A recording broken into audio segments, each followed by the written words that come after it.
É preciso considerar o avanço dos ataques no Oriente Médio, o fechamento, claro, do Estreito de Hormuz, a elevação do preço do petróleo já é sentido em muitos lugares. E aí, professor, o impacto no segmento de petróleo e energia me parece inevitável, né? Quem é que mais vai sofrer? Bom, boa noite, Raíssa, boa noite, André, boa noite. Basicamente, os efeitos são bastante difusos, né? 20% do petróleo do mundo passa pelo Estreito de Hormuz, está fechado. Então, isso dá um efeito global em termos de preço de petróleo. Mas eu gostaria de, inicialmente, até para a gente puxar um fio que talvez não esteja sendo refletido a contento, basicamente o principal consumidor de petróleo do Irã é a China, que fez o que a gente em relações internacionais brinca, que é a mesma coisa que não fazer nada. Você emitir uma nota muito dura e falar que isso tem que ser resolvido no Conselho de Segurança da ONU. No contexto atual, basicamente fazer esse tipo de coisa é sinalizar que do ponto de vista bélico ou do ponto de vista militar você não vai se meter na questão. Agora, um ponto que precisa ser feito basicamente, quais são os movimentos que a China vai tomar para recompor a sua compra de petróleo. Num primeiro momento, isso levaria a uma aproximação com a Rússia. Também Provavelmente está em guerra, né? Também está em guerra. E, basicamente, tem um ponto importante. A China e o Banco dos BRICS são um ator super importante do ponto de vista do investimento externo direto em diferentes locais do planeta. Num contexto em que a gente fala em aumento de preço, que interfere no câmbio, que faz com que as perspectivas de juros estejam estagnadas, o investimento externo direto pode ser uma válvula importante de escape e manutenção de crescimento em algumas regiões. E essa é uma reflexão que ninguém está fazendo. Qual vai ser a postura da China diante dessa mudança de tabuleiro e qual seria o impacto no caso da China, além dos seus problemas, em virtude de ter um aumento de gasto de petróleo, rever a política de investimento externo direto?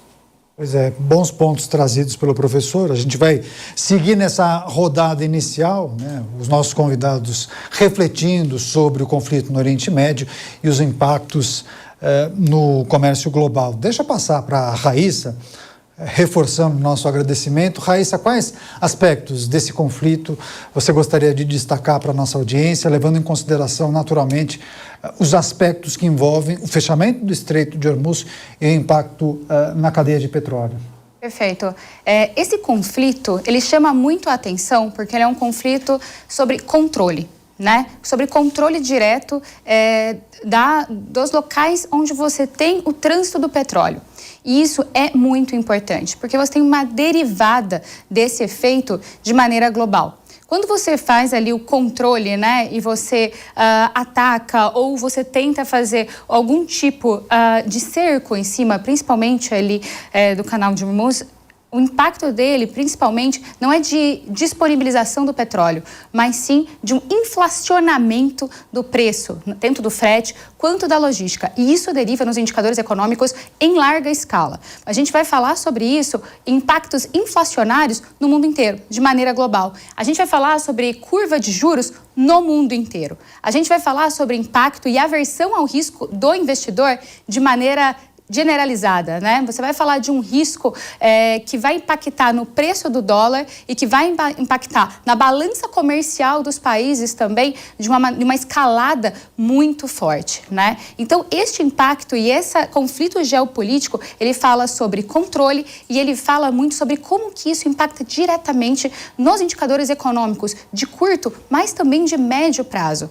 porque você tem, de fato, ali uma tangibilização de como que o preço do petróleo vai afetar os países, e não só localmente, mas em escala global, e falando depois, né, um pouco mais de Brasil, mas olhando isso muito nesse aspecto de aversão ao risco, né? Então, acho que quando a gente olha para esse conflito, a gente fala muito sobre uma balança de controle, como que os países estão se reorganizando, né? E até ponderando aqui a fala do professor em relação à China também, isso vai se reorganizar.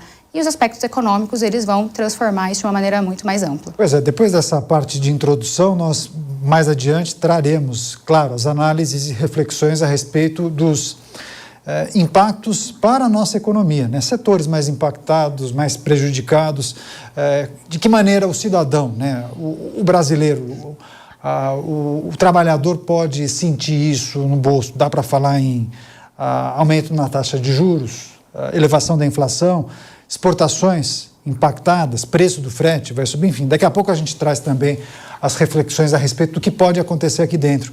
Deixa eu passar a palavra para o André Galhardo. Provavelmente você que nos acompanha já pôde observar o André participando de algum programa ou telejornal aqui na Jovem Pan. Eu mesmo já fiz várias entrevistas com ele.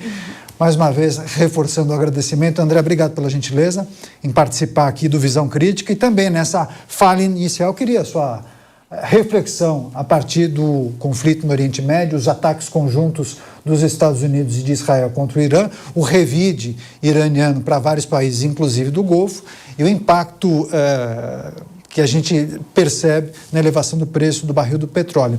Mas, para além disso, já há muitas outras projeções ruins para a nossa economia, não?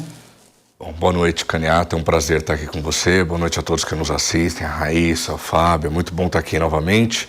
Bom, como o professor Fábio e a Raíssa já destacaram os pontos negativos, e não são poucos, eu estou fazendo só uma visão assim, mais ampla, tem muita coisa que pode impactar negativamente a economia mundial, a economia brasileira. Eu vou trazer uma outra perspectiva, não que seja a minha preferida, mas só para ampliar o nosso leque de possibilidades aqui. O Brasil é superavitário na balança de petróleo, então a gente exporta mais petróleo do que importa. Então, esse aumento do preço do petróleo, ele pode, e como já acabou acontecendo, aumentar ainda mais esse processo de valorização da moeda brasileira. Então, o dólar, que vinha perdendo força em relação à maioria das moedas do mundo, volta a perder força em relação à moeda brasileira, que se valorizou fortemente, um pouco em função do fato de que nós somos superavitários nessa balança comercial de petróleo. Outro ponto importante, já pegando o gancho do que o professor Fábio falou, é sobre investimento direto. O Brasil é uma espécie de porto seguro global nesse momento, porque você tem vários atores, vários países que concorriam por esse investimento direto produtivo que estão fora do jogo. A China é um deles. Uma vez que a China está no meio de uma disputa comercial que pode ser duradoura com os Estados Unidos, isso tem influenciado o fluxo de investimento para a China, que segue sendo uma das maiores recebedoras de investimento produtivo do mundo, mas agora cada vez esse fluxo tem sido cada vez menor. A Rússia está fora do jogo, o México, em função dos atritos recorrentes com os Estados Unidos, sobra entre os grandes países que podem receber capital produtivo no mundo, sobra o Brasil, que embora também tenha suas dificuldades e seus desafios, como eu disse, com aspas aqui, segue sendo uma espécie de porto seguro em meio a toda essa tensão comercial e militar que a gente está vivenciando. Seria uma